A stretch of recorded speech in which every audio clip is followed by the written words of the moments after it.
2019, Norwegian fishermen spotted a beluga whale off the coast of Inga in northern Norway. But weaponizing animals for espionage purposes have been around for decades, if not centuries. An international mammal of mystery was spotted off the coast of Sweden this week. A whale, once allegedly used by Russia as a spy.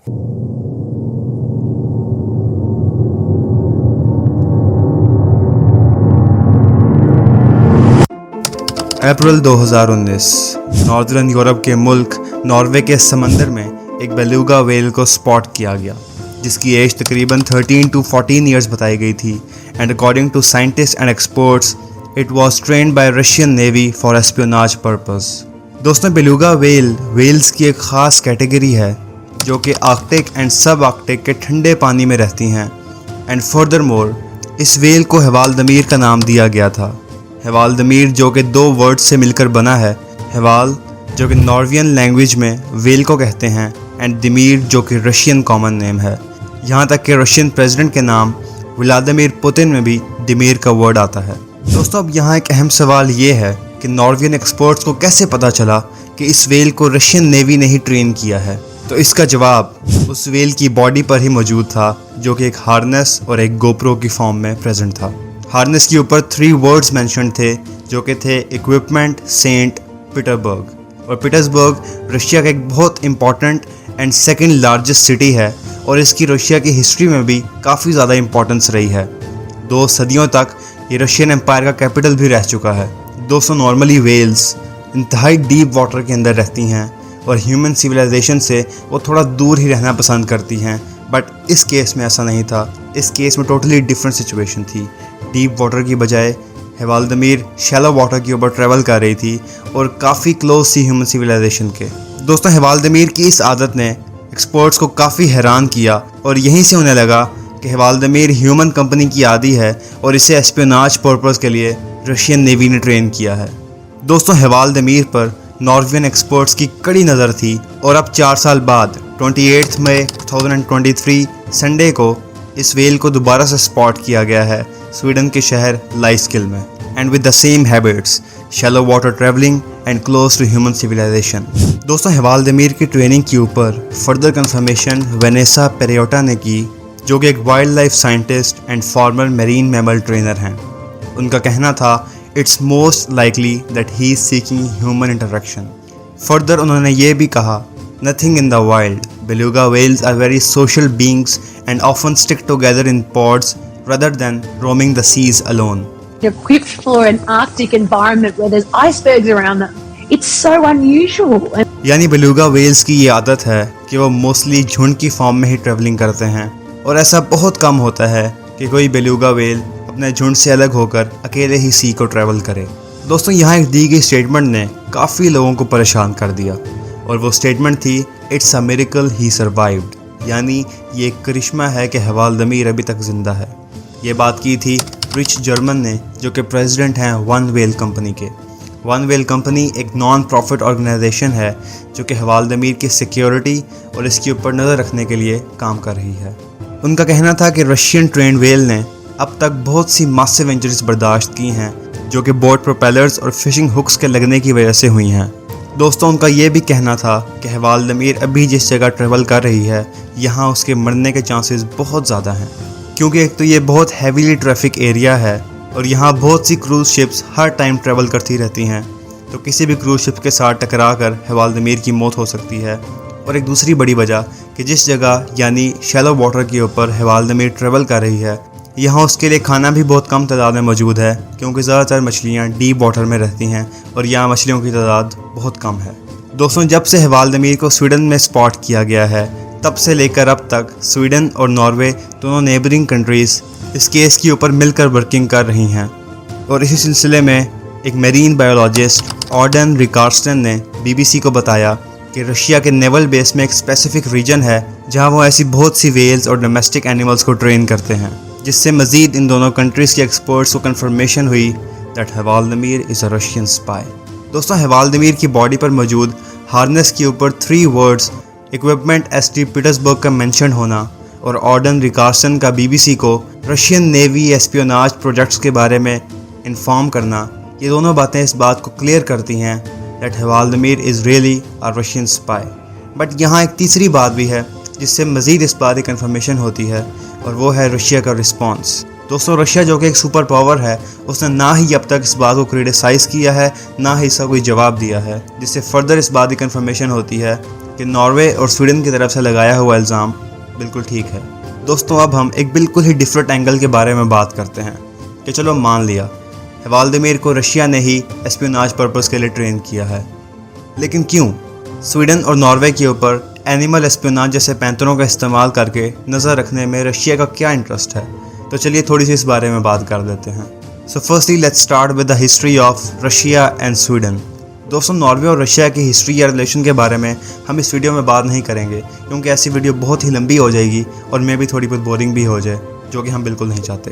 दोस्तों, अगर हम history की बात करें तो Russia और Sweden की बहुत ही पुरानी हिस्ट्री है और 21st सेंचुरी से पहले तक ही दोनों मुल्कों के दरमियान 11 वॉर्स हो चुकी हैं, जिनकी डिटेल और जिनके नाम मैं डिस्क्रिप्शन बॉक्स में ऐड कर दूंगा, अगर आप पढ़ना चाहें तो पढ़ सकते हैं। दोस्तों, दोनों कंट्रीज़ के दरमियान लड़ी गई वॉर्स की मेन 2 रीजंस थी: control on the Baltic sea and support of Sweden for Ukraine. दोस्तों, अब हम बात करते हैं स्वीडन और रशिया के रिलेशन के बारे में। 21st सेंचुरी के बाद से ही इन दोनों कंट्रीज़ के दरमियान कोई ख़ास अच्छे रिलेशन नहीं है। बहुत से ऐसे इवेंट्स गुजर चुके हैं जिससे मज़ीद इन दोनों कंट्रीज़ के रिलेशन ख़राब होते रहे थे, और अभी भी कोई इतने ख़ास रिलेशन नहीं है। 21st सेंचुरी के बाद से जितने भी ऐसे इवेंट्स हुए हैं उनके बारे में डिटेल डिस्कशन हम करते हैं अभी। So let's start with 2008। दोस्तों, 2008 में 2 डिस्प्यूटेड कंट्रीज़ अबखाज़िया और साउथ ओसेटिया जॉर्जिया से अलग हो गए, और पूरी दुनिया के ममालिक ने उनको रिकग्नाइज़ करने से इनकार कर दिया, सिवाय कुछ चंद ममालिक के, जिनमें से एक रशिया भी था। 2008 में रशिया ने अबखाज़िया और साउथ ओसेटिया को रिकग्नाइज़ कर लिया।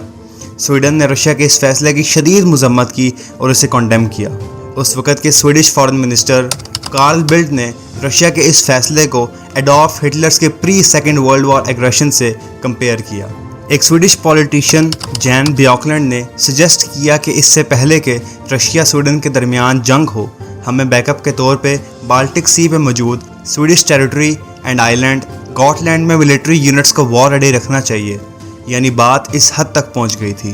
दोनों ममालिक के दरमियान मज़ीद हालात तब बिगड़े जब 2009 में मॉस्को ने यूरोपियन यूनियन रशिया समिट में पार्टिसिपेट करने का प्लान रिजेक्ट कर दिया, क्योंकि यह समिट स्टॉकहोम में होनी थी, जो कि स्वीडन का कैपिटल है। उस वक़्त के रशियन प्रेसिडेंट डिमिट्री मेडवेडेव ने यह कहकर प्लान को रिजेक्ट किया कि ब्रुसेल्स, जो कि बेल्जियम का कैपिटल है, ये स्टॉकहोम से ज़्यादा न्यूट्रल प्लेस है यूरोपियन यूनियन रशिया समिट के लिए।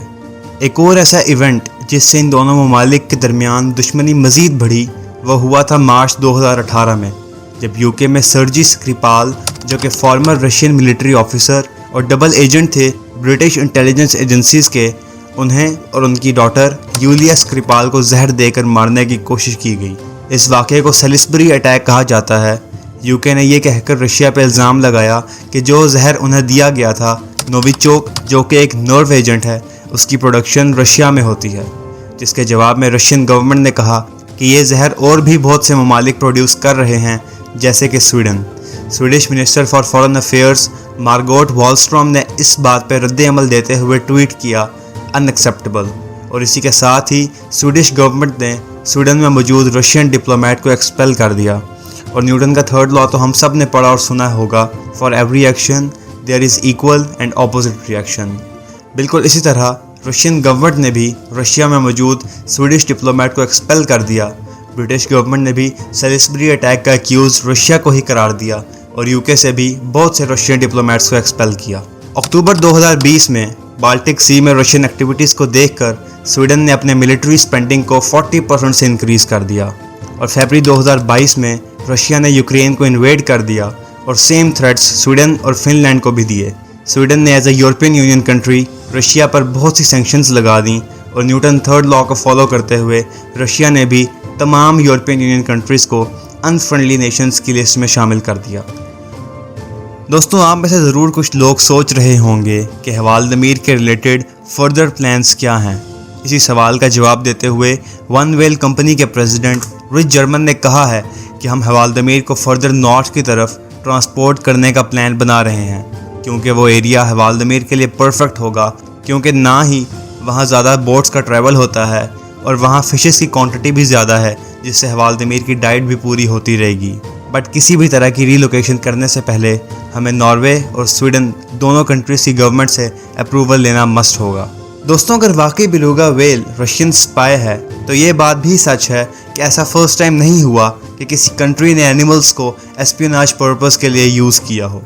यूनाइटेड स्टेट्स की भी अपनी एक डिटेल्ड हिस्ट्री है एनिमल्स ट्रेनिंग से लेकर एनिमल्स एस्पियोनाज तक की। बॉब बेले, जो कि एक अमेरिकन फॉर्मर एनिमल ट्रेनर और नेवी स्ट्रेटजिस्ट हैं, उन्होंने स्मिथसोनियन मैगजीन को 2013 में बताया, "we never found an animal we could not train".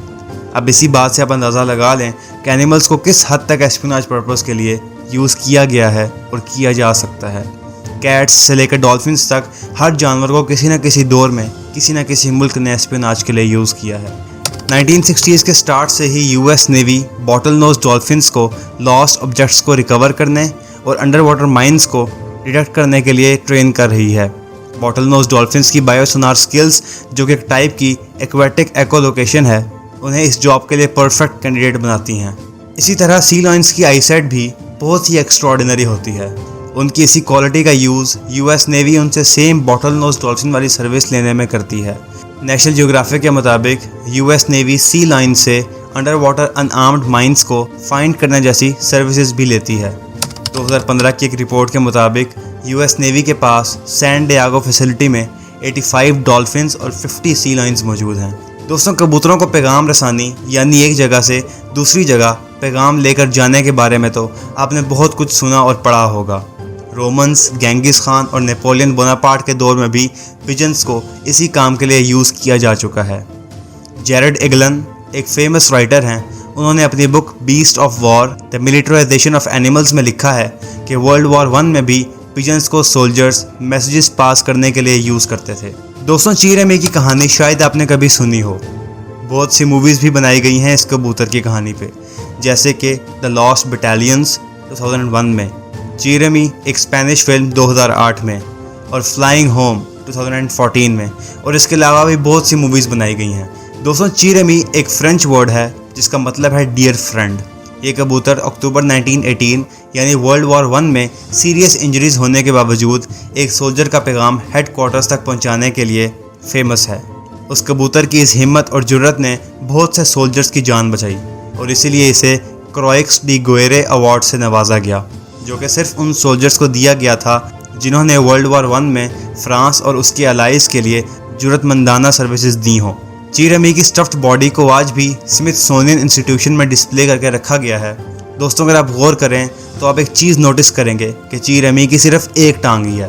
बिल्कुल ऐसा ही है, क्योंकि दूसरी टांग इसकी उसी हादसे में बुलेट लगने की वजह से जिस्म से अलग हो गई थी।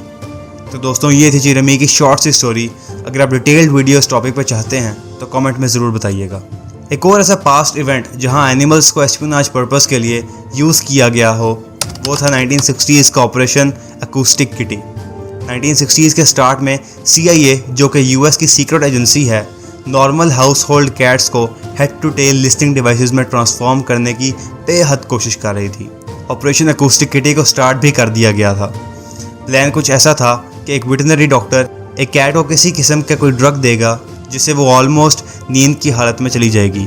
ईयर में माइक्रोफोन इंसर्ट करना है, फिर उसकी बॉडी पे एक कट लगा के हेड में रेडियो ट्रांसमीटर और हेड से लेकर टेल तक एक थिन वायर डाली जाएगी।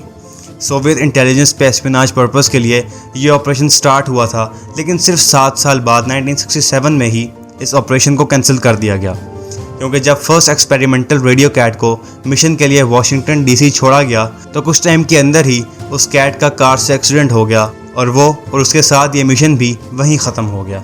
दोस्तों, रशियन नेवी व्लादिमीर डॉल्फिन के अलावा बहुत सी वेल्स को ट्रेन कर रही है, not only for espionage purpose, also for killing someone. एक former Russian consultant for dolphin care expert ने कहा था, They didn't just want dolphins to identify undersea mines but attach fresh mines to enemy boats. उन्होंने ये भी बताया कि Russian navy कैसे अपनी डॉल्फिन्स को ट्रेन कर रही है कि वो कार्बन डाइऑक्साइड के सिलेंडर्स को नीडल्स के थ्रू अपने एनिमी के पास जाके डिस्ट्रॉय करके उनकी जान ले सकती है। तो दोस्तों, इस उम्मीद के साथ आज की इस वीडियो को यहीं ख़त्म करते हैं कि आपको ये वीडियो ज़रूर पसंद आई होगी। अगर आपको ये वीडियो पसंद आई हो तो वीडियो को लाइक और चैनल को सब्सक्राइब ज़रूर कीजिएगा। आपसे एक और नई वीडियो में मुलाकात होगी। Until then, take care. Allah Hafiz.